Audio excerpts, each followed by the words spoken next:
Vriende, goeiemôre. Dis Vrydag die 31ste Januarie en ons is by Koffiekuier 913 waar ons dan nou vanmôre weer gesels so 'n tweede ronde. Eintlik al 'n derde, vierde ronde op 'n sekere vlak, maar oor Lukas 4 vers 14 tot 30. Nou, julle sal onthou, ons het eintlik al verlede week stil gestaan, Vrydag by die eerste lees van hierdie teks, Sondag het ons eredienste daaroor nagedink.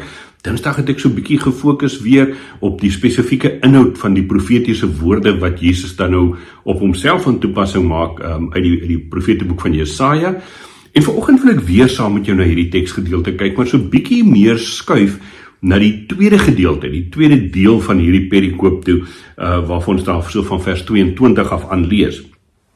Maar kan ek net gou herinner weer, onthou nou dat Lukas vir ons vertel dat Jesus in Galilea gekom het, spesifiek in Nasaret, in sy thuisdorp dan nou, sy grootword dorp, sy grootword omgewing, en dat Lukas vir ons sê, ja, Jesus het met sy openbare bediening eintlik al in Kapernaum begin, waar hy klomp wonderwerke gedoen het, of soos Johannes daarvan praat, wondertekens gedoen het.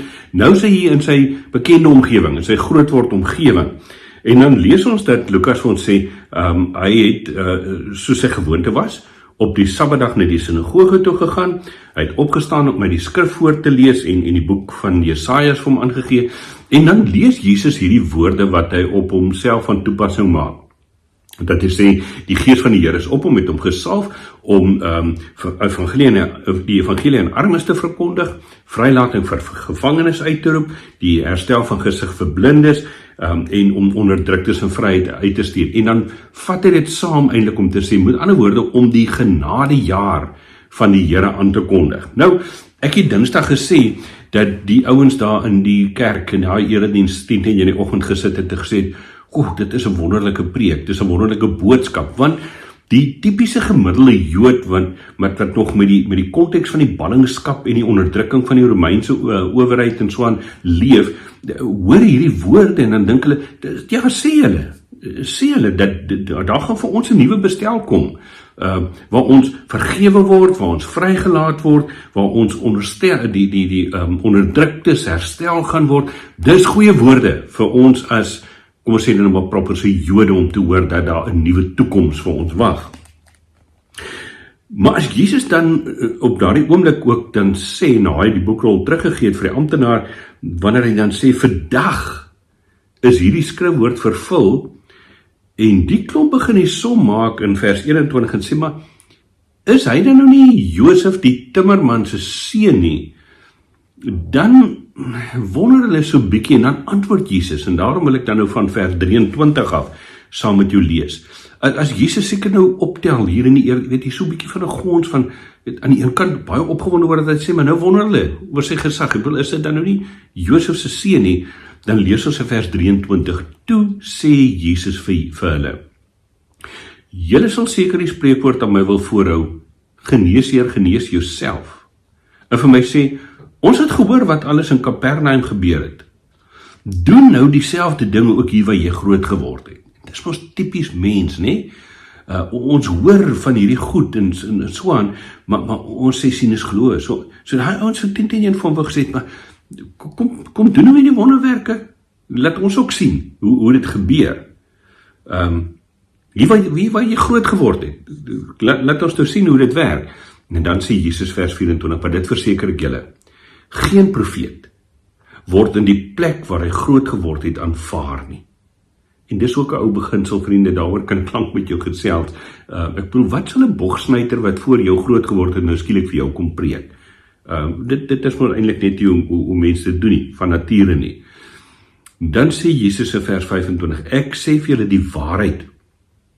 Daar was baie weduwees in Israel in die tyd van Elia, toe die hemel 3 jaar en 6 maande lang toegesluit was, sodat daar 'n groot hongersnood in die hele land gekom het. En hulle ken die geskiedenis, hulle ken daardie tyd. Tog is Elia nie na een van hulle, hierdie weduwees in Israel, toegestuur nie, maar wel na 'n weduwee in Sarfat, in die gebied van Sidon. Met ander woorde, nie sy eie mense nie, by ander, daar, by die vreemdelinge, by die ouens wat nie deel is van die groep nie. Daarna toe word Elia gestuur. En in vers 70 sê, en daar was baie melaatses in Israel in die tyd van die profeet Elisa. Tog is nie een van hulle genees nie, maar wel Naaman, die Syriër. Weer hierdie ding wat Jesus eintlik vir hulle wil sê, God se genade wat hierdie, soos wat julle nou dink, vrylating en nuwe lewe vir julle gaan moontlik maak, God se genade gaan uit na ouens buite daardie groep toe ook. Nou mense wat nie noodwendig deel is van die in-crowd nie. Nou, tipies soos wat mense mos nou maar is, as jy iets hoor wat nie vir jou lekker in die lyf sit nie, dan raak ons so 'n bietjie warm onder die kraag, dan raak ons so 'n bietjie omgekrap daaroor. Ons wil ons goeie nuus hê. Ons wil ons sê dat dinge vir ons mooi en maklik en lekker moet loop.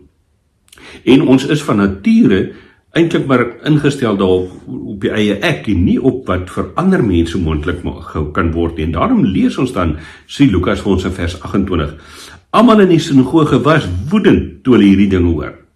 Onthou nou, hulle het gewag dat hierdie profeet vir hulle moet 'n goeie boodskap bring, vir hulle moet goeie nuus gee en eintlik die wondertekens moet kom doen waarvan hulle nou gehoor het. En dan sê hy nee, profeet word mos in sy land geken nie. Buitendien, onthou in Israel se tyd, was dit die weduwee daar in Sarfat. Dit was nie Israel se eie mense nie, maar Naaman, die Syriër, wat God se genade ontvang. Nou sê ons kwaad, hulle is dood eenvoudig ongelukkig daaroor. En hulle het opgespring, vers 29, hom uit die dorp uitgejaag en hom gebring tot op die rand van die berg waarop hulle dorp gebou was, om hom van die krans af te gooi. So kwaad was die klomp gewees. Maar dan lees ons in vers 30, Jesus het tussen hulle deur geloop en weggegaan. Vriende, ek dink die teks spreek van self.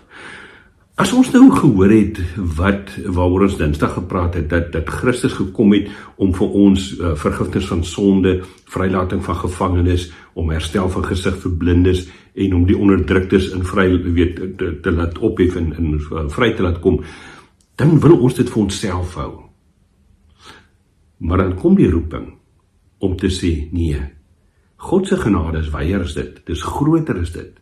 Dit gaan oor die grense wat ons maklik rondom ons trek.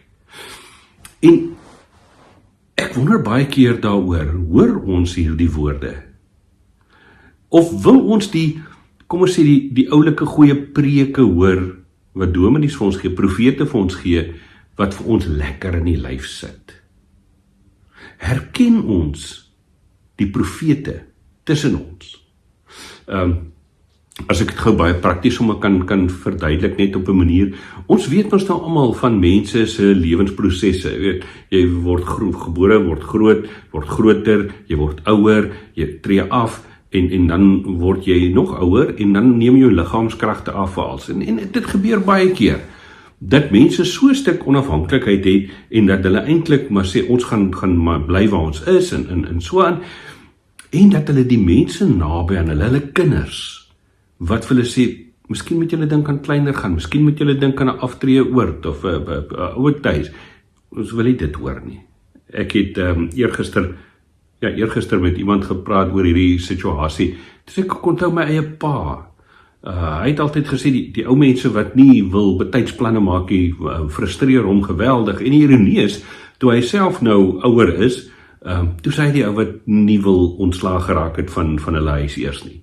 Die punt wat ek wil maak is, laat ons toe dat mense wat aan ons bekend is, mense wat naby ons is, die timmerman se seun, ook aan ons die woord van God bring.